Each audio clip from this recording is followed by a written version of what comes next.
दोस्तों, आज की कहानी बहुत ही दिलचस्प होने वाली है। आज से करीब 18 साल पहले एक गांव में रामा देवी नाम की महिला की बड़ी बेरहमी से हत्या कर दी जाती है। मगर हैरानी की बात यह होती है कि उस महिला का कातिल, जो हर पल 17 सालों तक पुलिस के साथ ही रहा और कातिल के इतने करीब होने के बावजूद भी पुलिस सालों तक उसे पकड़ नहीं पाती है। मगर फिर एक दिन 17 सालों बाद वो कातिल अपने ही बिछाए गए जाल में फंस पकड़ा जाता है। फिर कातिल के बारे में कुछ ऐसी सनसनीखेज जानकारियां निकल के बाहर आती है जिसे सुन हर कोई हैरान रह जाता है। उस समय के पुलिस को विश्वास नहीं होता है कि कातिल हमारे इतने करीब होने के बावजूद भी आखिर इतने सालों तक कैसे बचा रहा। और पुलिस वालों को कहना था, इतना शातिर अपराधी हमने अपने पूरे जीवन काल में कभी भी नहीं देखा।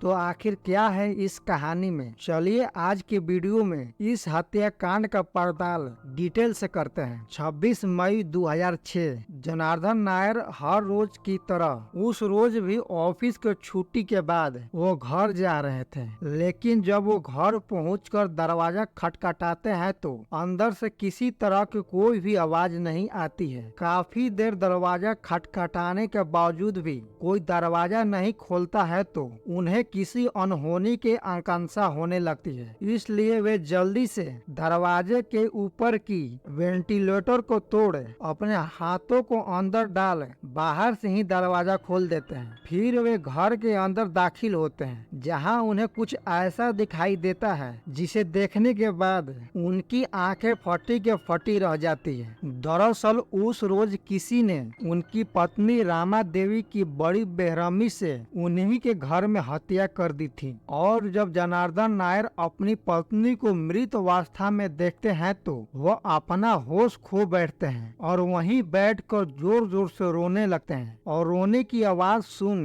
पड़ोसी भी वहां पहुंच जाते हैं और कुछ देर बाद पुलिस भी वहां पहुंच जाती है। पुलिस आसपास के लोगों के बयान लेने के बाद मर्डर केस की पड़ताल में लग जाती है। पड़ताल में पुलिस को मालूम चलता है मृत महिला का पति जनार्दन नायर एक सरकारी डाक विभाग में अकाउंटेंट के पद पर कार्यरत है। वही मृत महिला और उनके पति केरल के पतनाम ठीटा जिले के पुलंद गांव के निवासी हैं। फिर पुलिस महिला के शव के छानबीन करने के बाद शव को फोरेंसिक जांच के लिए हॉस्पिटल में भेज देती है। इसके बाद पुलिस को बातचीत के दौरान पहले पड़ोसियों से फिर मृत महिला के पति से भी कातिल के बारे में कुछ जानकारी मिलती है, जिसका नाम चुटला मुट्ठू होता है, जो पास ही के कंस्ट्रक्शन साइट पर मजदूरी के काम किया करता था और कुछ ही सप्ताह पहले वह यहाँ काम करने आया था।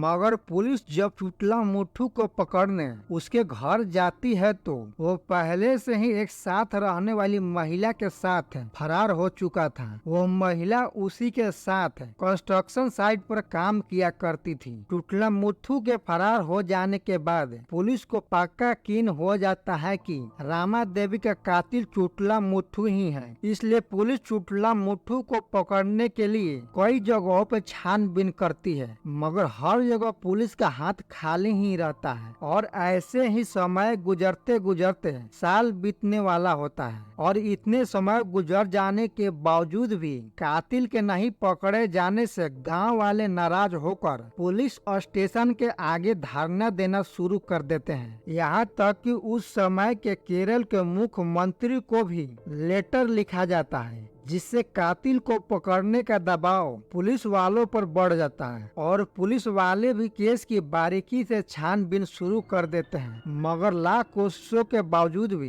पुलिस का हाथ अभी भी खाली ही रहता है। इस तरह हत्या के बाद एक साल गुजर जाते हैं और अब साल था 2007। साल 2007 में इस केस में एक नया मोड़ आता है। दरअसल कातिल के अभी तक ना पकड़े जाने से जनार्दन नायर के पड़ोसी दबे जुबान से रामा देवी के हत्या के पीछे जनार्दन नायर पर ही शंका जताने लगे थे और पड़ोसियों के ऐसी बातें कभी कभार किसी न किसी माध्यम से जनार्दन नायर के पास भी पहुंच जाती थी, जिससे वो बहुत ही दुखी रहने लगा था। पहले पत्नी की हत्या, फिर पड़ोसियों के मुख से ऐसी बातों ने उसे तोड़ के रख दिया था और वो परेशान होकर साल 2007 में हाई कोर्ट से इस केस की जांच क्राइम ब्रांच द्वारा की जाने की मांग करता है, ताकि वह अपनी पत्नी को जल्द से जल्द इंसाफ दिला सके। इसके बाद इस केस की जांच की जिम्मा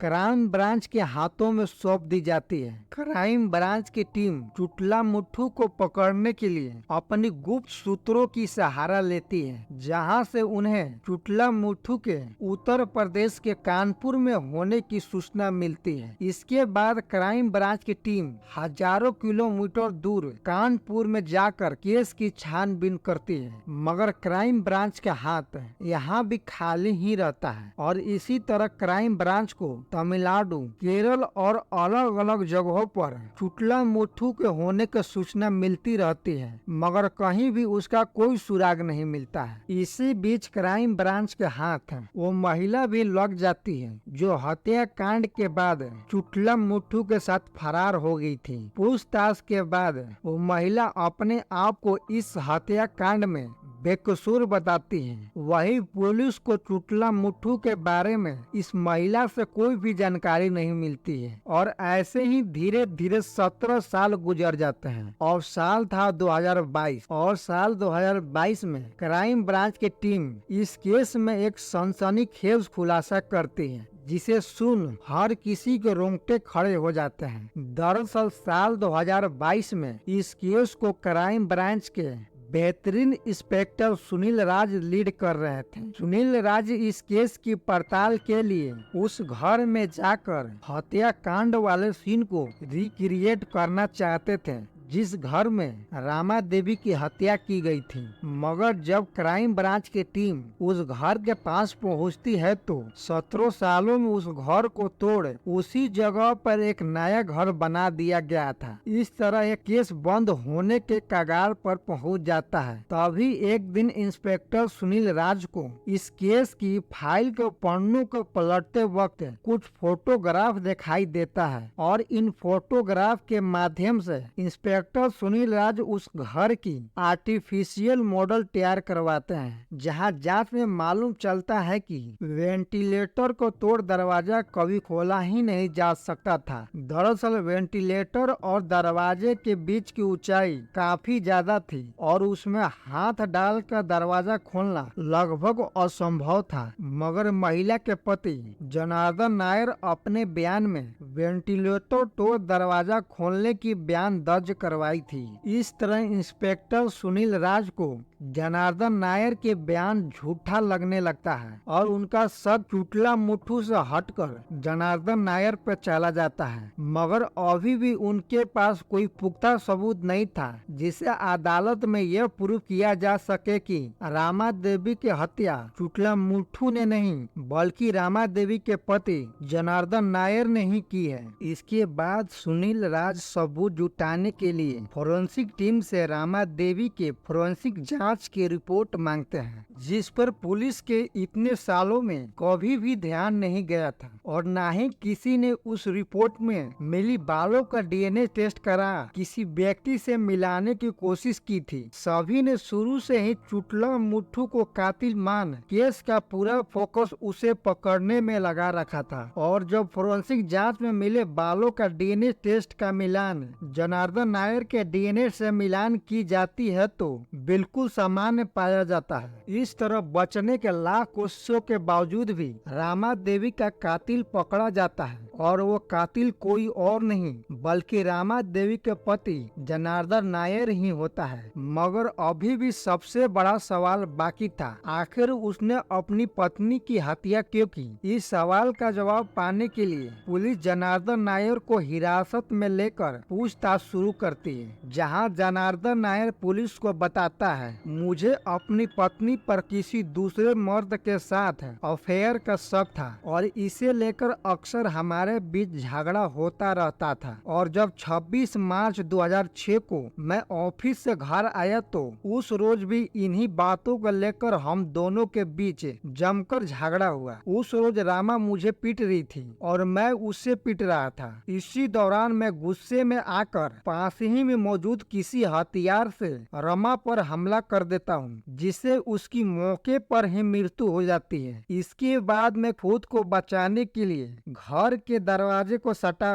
घर से बाहर चला जाता हूँ। फिर घर लौटने के बाद रामा की हत्या हो जाने और रोने के झूठी नाटक करता हूँ ताकि किसी का भी शक मुझ पर न जाए। वहीं आगे के जांच में पुलिस को यह भी मालूम चलता है कि इस हत्याकांड में चुटला मुट्ठू का कोई हाथ नहीं था। जब पुलिस का शक चुटला मुट्ठू की तरफ जाता है तो वो पूरी तरह से घबरा जाता है। उसे डर था कि इस हत्याकांड में कहीं उसे फंसा न दिया जाए, इसलिए हत्याकांड के बाद वो घटना स्थल से फरार हो जाता है। वही जनार्दन नायर जिन पड़ोसियों के शंका से बचने के लिए अपनी पत्नी को इंसाफ दिलाने का झूठी दिखावे का चाल चलता है, अंत में वो खुद ही अपने ही चाल में फंस जाता है और वो 75 साल की उम्र में अपने गुनाहों का सजा जेल में रहकर काट रहा है। और आपको ये क्राइम की कहानी कैसी लगी हमें कमेंट कर जरूर बताएं। ऐसे ही और दिलचस्प सच्ची घटना की कहानियां सुनना चाहते हैं तो चैनल को लाइक एंड सब्सक्राइब जरूर कर दें।